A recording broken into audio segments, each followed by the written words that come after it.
جب حضرت عثمان غنی رضی اللہ تعالیٰ عنہ کا محاصرہ کر لیا گیا اور یہ خلافت کا آخری آپ کا دور ہے، 82 سال کی عمر تھی اس وقت آپ کی، اور یہ تاریخ کا دردناک باب ہے کہ حضرت عثمان غنی پر 40 دن تک پانی بند رہا۔ وہ ایک منصوبہ تھا، 3 لوگ 3 مختلف شہروں سے چلے، مصر سے، کوفے سے اور بصرے سے، 1,000 آدمی لے کر، اور مدینہ المنورہ میں پہنچ کر کے حضرت علی المرتضیٰ سے ملے، ام المومنین سیدہ عائشہ سے ملے، کبار اصحاب سے ملے۔ تو جو انہوں نے کہا تو انہوں نے ان کو کہا کہ نہیں، ایسی کوئی بات نہیں، فہمائش کر کے واپس بھیج دیا۔ حضرت عثمان غنی رضی اللہ تعالیٰ عنہ پر اقربا پروری کا الزام عائد کیا تھا، تو انہوں نے کہا کہ کوئی ایسی بات نہیں ہے۔ پھر یہ تھا کہ آپ نے کم عمر گورنر، کم عمر لوگ مقرر کیے، تو حضرت عثمان نے کہا کہ حضرت اسامہ بھی تو کم عمر تھے، حضور نے ان کو اگر مقرر کیا ہے تو یہ تو مثال ہمارے سامنے موجود ہے، لیکن یہ ایک منصوبہ تھا، اس منصوبے کے تحت یہ 3 جگہوں سے لوگ آئے تھے۔ وہ 3 دن کی مسافت کے بعد پھر تینوں واپس آ گئے، تو یہ ایک سوالیہ نشان ہے کہ تینوں کیوں واپس آ گئے، کوئی ایک تو نہ آتا نا، تو یہ سب طے شدہ منصوبہ تھا۔ اور پھر انہوں نے مدینہ المنورہ کو گھیر لیا، اور جس طرح سے بلوائیوں نے حالات پیدا کر دیے، سیدنا علی المرتضیٰ رضی اللہ تعالیٰ عنہ تو شہر مدینہ سے باہر تشریف لے گئے تھے، اور اپنے بیٹوں امام حسن اور امام حسین رضی اللہ تعالیٰ عنہ کو حضرت عثمان غنی کے دروازے پر مقرر کیا تھا کہ ان کو ضرر نہ پہنچنے دینا۔ اب 700 صحابہ اجازت طلب کر رہے ہیں کہ آپ ان بلوائیوں سے نپٹنے کا میں جو ہے وہ اجازت نامہ مرحمت کریں، اور بہت سارے لوگ تو حج پہ جا چکے ہیں۔ 18 ذی الحج کا واقعہ ہے جب آپ کی شہادت ہوتی ہے، تو وہ حج پہ جا چکے ہیں، تو جو یہاں موجود ہیں وہ اجازت طلب کر رہے ہیں، لیکن حضرت عثمان غنی رضی اللہ تعالیٰ عنہ نے کہا کہ نہیں، میں ایسی اجازت نہیں دوں گا، رسول اللہ صلی اللہ علیہ وسلم کا حرم شہر مدینہ لوگوں کے خون سے لالازار ہو، یہ میں اس کو گوارا نہیں کرتا۔ افواج موجود ہیں، اور دنیا کی تاریخ میں آپ کو ایسا نہیں ملے گا کہ اتنی بڑی حکومت کسی کے پاس ہو اور وہ خود گھیر لیا جائے، اس کا پانی بھی بند ہو جائے، اور وہ حکم دے کہ نہیں، میرے لیے آپ ایک قطرہ بھی خون نہیں بہائیں گے۔ بلکہ آپ کے غلاموں نے جب تلواریں اٹھا لی تو آپ نے فرمایا کہ میرا حکم ہے کہ تم تلواریں نیچے رکھو، بلکہ میں تمہیں یہ آفر دیتا ہوں کہ جو غلام لڑے گا نہیں اور یہ میرے سے عہد کرتا ہے وہ آزاد ہے۔ حضرت ابو ہریرہ رضی اللہ تعالیٰ عنہ، حالانکہ یہ پڑھنے پڑھانے والے لوگ تھے، تعلیم و تعلم سے ان کا تعلق تھا، لیکن وہ بھی تلوار لے کے حضرت عثمان غنی کے دفاع میں آ گئے، لیکن حضرت ابو ہریرہ رضی اللہ تعالیٰ عنہ کو بھی حضرت عثمان غنی روک دیتے۔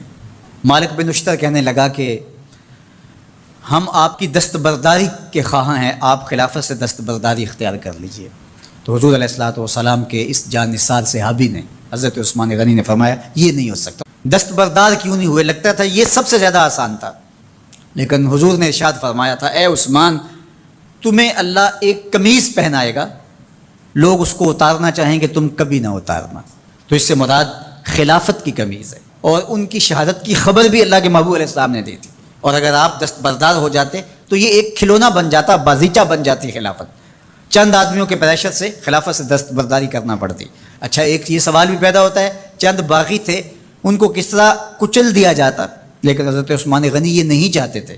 ایک تو یہ کہ مدینے کی حرمت پامال نہ ہو، اور دوسرا پورے عالم اسلام کو آگ لگانے کا جو منصوبہ تھا، 3 مختلف شہروں سے 1,000 آدمی لایا گیا ایک منصوبے کے تحت، اور انہیں لاشیں چاہیے تھیں، اور جو ان کے پیچھے کام کر رہے تھے نادیدہ ہاتھ، ان کا منصوبہ یہ تھا کہ یہاں سے مختلف سمتوں میں، یہ تینوں شہر مختلف سمتوں میں تھے، تینوں سمتوں میں جب لاشیں جائیں گی تو پورے عالم اسلام کو ہم جو ہے وہ خانہ جنگی کی آگ میں دھکیل سکیں گے۔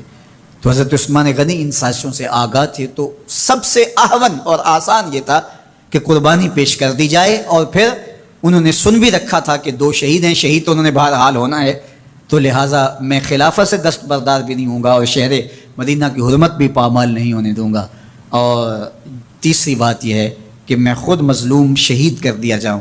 تو وہ آپ نے یہ گوارا کر لیا۔ تو 18 ذی الحج تھا، جمعے کا ہی دن تھا، اور حضرت عثمان غنی رضی اللہ تعالیٰ عنہ روزے سے تھے، عصر کا وقت تھا، قرآن مجید کی تلاوت کر رہے تھے۔ حضرت امام حسن، امام حسین اور حضرت عبداللہ بن زبیر اور دیگر لوگ آپ کے دروازے پہ پہرا دے رہے تھے، لیکن باغی پچھلے گھر سے دیوار پھلانگ کے آپ کے گھر میں داخل ہوئے اور تلوار سے وار کیا. آپ کی زوجہ حضرت نائلہ آگے بڑھی اور ہاتھ سے روکنا چاہا، آپ کی انگلیاں کٹ گئیں. پھر دوسرا وار کیا تو حضرت عثمان غنی رضی اللہ تعالیٰ عنہ کا دایاں ہاتھ کٹ کے گر گیا. حضرت عثمان غنی رضی اللہ تعالیٰ عنہ نے افسوس کیا اور کہا کہ تم نے وہ ہاتھ کاٹ دیا جس سے میں وحی کی کتابت کیا کرتا تھا. پھر اس کے بعد آپ پر 9 وار کیے گئے اور آپ کو شہید کر دیا گیا، اور آپ کا خون قرآن مجید پڑھتے ہوئے اس آیت پہ گرا فَسَيَكْفِيكَهُمُ اللَّهُ وَهُوَ السَّمِيعُ الْعَلِيمُ. تو حضرت عثمان غنی رضی اللہ تعالیٰ عنہ مظلوم شہید کیے گئے، بھوکے اور پیاسے شہید کیے گئے، ظلماً شہید کیے گئے. حضرت عبداللہ بن عمر رضی اللہ تعالیٰ عنہ فرماتے ہیں کہ حضور فتنوں کا ذکر کر رہے تھے کہ فتنے ہوں گے، بہت بڑے فتنے ہوں گے. تو ایک شخص نے چادر اوڑھی ہوئی تھی اور وہ مجلس واعظ کے قریب سے گزرا جہاں حضور کچھ ارشاد فرما رہے تھے. تو آقا کریم نے اشارہ کر کے کہا اس دن یہ شخص حق پہ ہوگا. عبداللہ بن عمر کہتے ہیں کہ میں اٹھا اور جا کے دیکھا تو وہ حضرت عثمان تھے. تو میں نے حضرت عثمان کے چہرے کو پکڑ کے تھوڑا سا حضور کی جانب کیا اور میں نے کہا حاضہ حضور، یہ اللہ کے محبوب فرمایا ہاں یہی، جب فتنے ہوں گے تو فرمایا یہ حق پہ ہوگا. تو حضرت عثمان غنی رضی اللہ تعالیٰ عنہ حق کی راہوں کے مسافر جنہیں حضور کی زبان سے شہید کہا گیا، اور شہید کسی کا انجام ہوتا ہے. تو حضور نے فرمایا یہ شہید ہوگا. شہید وہی ہوتا ہے جو بحالت ایمان اس دنیا سے راہ خدا میں اپنی جان قربان کرے. فرمایا فَإِنَّمَا عَلَيْكَ نَبِيٌّ وَصِدِّيقٌ وَشَهِيدَانِ. اے پہاڑ رک جا، تو جانتا نہیں تیرے اوپر اللہ کا ایک نبی ہے، ایک صدیق ہے اور 2 شہید ہیں.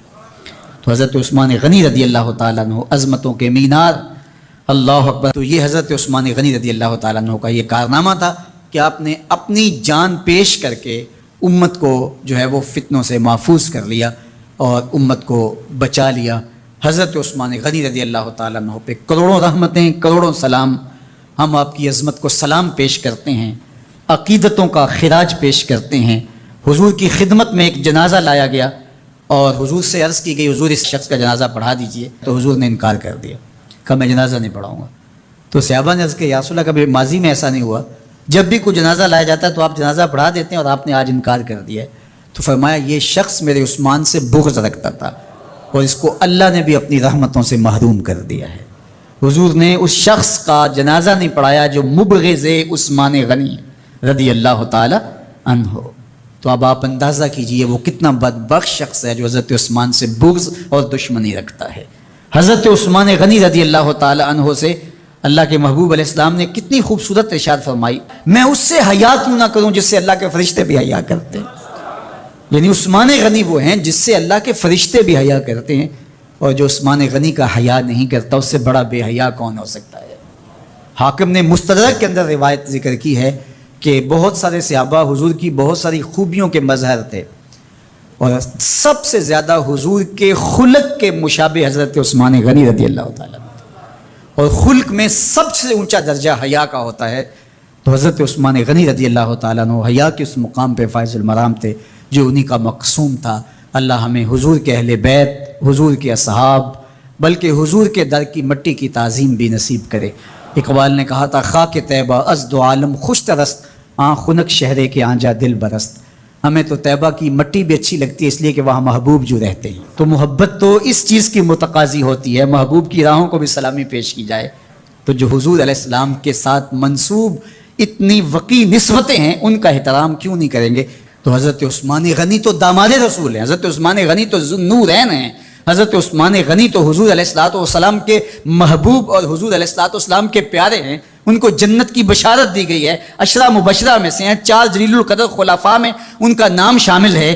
اور پھر حضور کی 2 صاحبزادیاں ان کے نکاح میں آقا کریم نے ان کو شہید خود قرار دیا. اور میرے اور آپ کے آقا و مولا نے کہا آج کے بعد کوئی عمل عثمان کو نقصان